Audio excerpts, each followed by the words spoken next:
Hi friends, मैं फिर हाजिर हूँ एक नई कहानी के साथ। रश्मि प्रकाश इस कहानी की लेखिका हैं। काश माँ बाबूजी जिंदा होते। दरवाजे पर लगी घंटी बजी। सुनते ही रसोई में काम करती प्रज्ञा ने ननद राशि को दरवाज़ा खोलने को कहा, जो वहीं सोफे पर बैठे मज़े से टीवी देख रही थी। क्या भाभी, मेरा इतना अच्छा प्रोग्राम चल रहा है।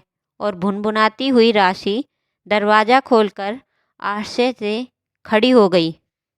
अरे बुआ जी, आप वो भी एक बैग लेकर आई हैं। रहने का इरादा है क्या? पटर पटर बोलने की आदत से लाचार राशि बोल पड़ी। बुआ, अरे अरे अंदर आओ ना। सुभी, चल दरवाजे से हट, अंदर आने दे। घंटी की आवाज़ सुन। अपनी सिलाई मशीन पर काम छोड़ सुभद्रा जी बाहर से अपनी ननद को देख खुशी से बोली, कैसी हो भाभी? बहुत दिनों से माँ बाबूजी की याद सता रही थी।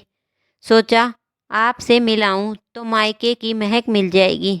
और हाँ, 2 दिन के लिए आई हूँ। कोई दिक्कत तो नहीं है ना?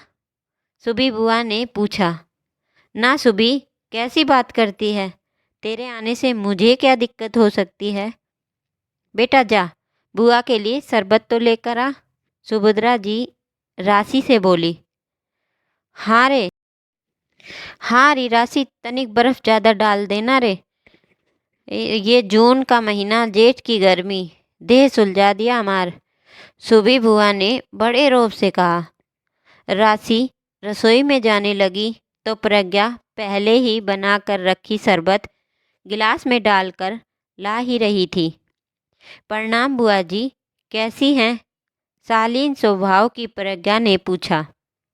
सब ठीक है बहू, बस कुछ दिन तेरी सेवा लेने आ गई हूँ, हंसते हुए कह सुबी बुआ ने 2 गिलास शरबत गटक लिए। दोपहर का समय हो रहा था। खाना खाकर बुआ जी सोने चली गई। माँ, ये बुआ का कुछ समझ नहीं आता। बताओ, भला यहाँ ही उनका पूरा परिवार रहता है, फिर अपना घर छोड़कर कैसे यहाँ हमारे घर रहने चली आती हैं? इनकी बहू सेवा नहीं करती क्या, जो ये तुम्हारी बहू यानी मेरी भाभी से सेवा करवाने आती है? राशि ठठाक कर हंसते हुए बोली। हाँ मम्मी जी, मुझे भी कभी कभी ये बात अटपटी सी लगती है। वैसे मुझे उनके आने से कोई दिक्कत नहीं होती, पर लगता जितना आराम अपने घर में लगता है, कहीं और कैसे लग सकता है? प्रज्ञा भी आश्चर्य करते हुए बोली। धीरे बोलो बेटा, बुआ जी सुन लेंगी तो कितना बुरा लगेगा। बहू, राशि के पापा 5 भाई और ये इकलौती बहन है। जब तक माँ बाबूजी रहे, सुभी को सब सिर माथे पर रखे। माँ जी सुभी की शादी के कुछ साल बाद चल बसी। फिर तो बाबूजी सुभी का और ज़्यादा ध्यान रखने लगे। बाबूजी को पेंशन मिलता था, इसीलिए वो हम सबको बोल रखे थे कि मेरी बेटी आए तो उसे एहसास न होने दिया जाए कि उसकी माँ नहीं है। आप सब सुबी को ज़्यादा ध्यान रखिएगा। तेरे तेरे पापा दूसरे नंबर पर थे। वो बुआ से बहुत स्नेह करते थे। उसी वजह से बुआ का लगाव मुझसे होता गया। बाकी कोई भाई भाभी सुभी को ना मानते थे। एक दिन सड़क दुर्घटना में तेरे दादा और पापा हमें छोड़कर चले गए। तब पता है, तेरी बुआ ने जितना हो सकता था तुम दोनों भाई बहन का ध्यान रखा। मैं तो बस रोती रहती थी। वक्त गुजरता गया, तेरा भाई बड़ा हो गया और उसकी नौकरी उसी शहर में लगी जहाँ तेरी बुआ रहती है, मतलब यहाँ। जब से हम यहाँ आए हैं, बुआ कभी कभी आती रहती हैं। प्रज्ञा को तो 2 साल ही हुआ है।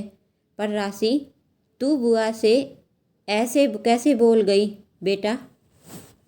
रहने का इरादा है। बेटा सुबी के बच्चे जब छोटे थे वो गर्मी की छुट्टियों में मायके ही आती थी। जून का महीना और हमारे बगीचे के आम उसे हमेशा भाते थे। अब माँ बाबूजी नहीं रहे उस घर में, बस अब एक चाचा जी रहते हैं, पर वो कभी सुबी को नहीं बुलाते। इसीलिए हर साल जून के आते ही मैं सुबी को बोल देती हूँ, जब मन करे आ जाया करो। अब तुम लोग बताओ, क्या माँ बाबूजी नहीं हैं तो सुबी का मायका उनके भाई भाभी के रहते ख़त्म कर दिया जाए? कोई नहीं बुलाता तो मैं भी नहीं बुलाऊं? सुभद्रा जी ने पूछा। नहीं माँ, हम समझ नहीं पाए। सच में बुआ जी को कैसा लगता होगा ना? उनके माँ बाबूजी दोनों नहीं हैं और कोई भाई भी नहीं पूछता। तुम पापा के नहीं रहने पर भी बुआ का मायका सलामत रखी हुई हो, यह बहुत बड़ी बात है। राशि माँ से चिपक कर बोली, माँ, कल को तुम्हें कुछ हो गया तो मेरा मायका। कहकर राशि रोने लगी। ऐसे क्यों बोल रही है राशि? आपके भाई भाभी हैं ना? प्रज्ञा राशि के सिर को सहलाते हुए बोली। सच में भाभी, आप हमेशा मुझे ऐसे ही प्यार करोगी? राशि आश्चर्य से पूछी।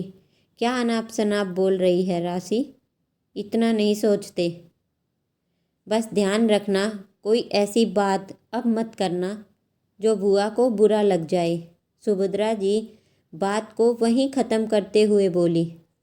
दोनों हामी में सिर हिलाकर चली गई।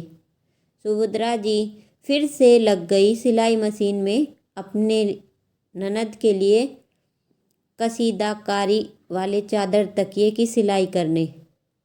बुआ जी 2 दिन रहकर जाने लगी तो राशि को पास बुलाकर बोली, राशि, कल को तेरी भी शादी हो जाएगी। बेटा, एक बात गांठ बांध ले, मायके में माँ बाबूजी हमेशा नहीं मिलेंगे, इसीलिए अपने भाई भाभी से रिश्ता पर गार्ड रखना। मुझे तो भाभी के रूप में माँ मिल गई। जब तक बाबूजी रहे माँ की कमी ना खली, पर जब बाबूजी भी चले गए ऐसा लगता काश माँ बाबूजी जिंदा होते। तेरी माँ ने मेरा मायके बनाए रखा, माँ बाबूजी के रूप में मुझे वो मिल गई।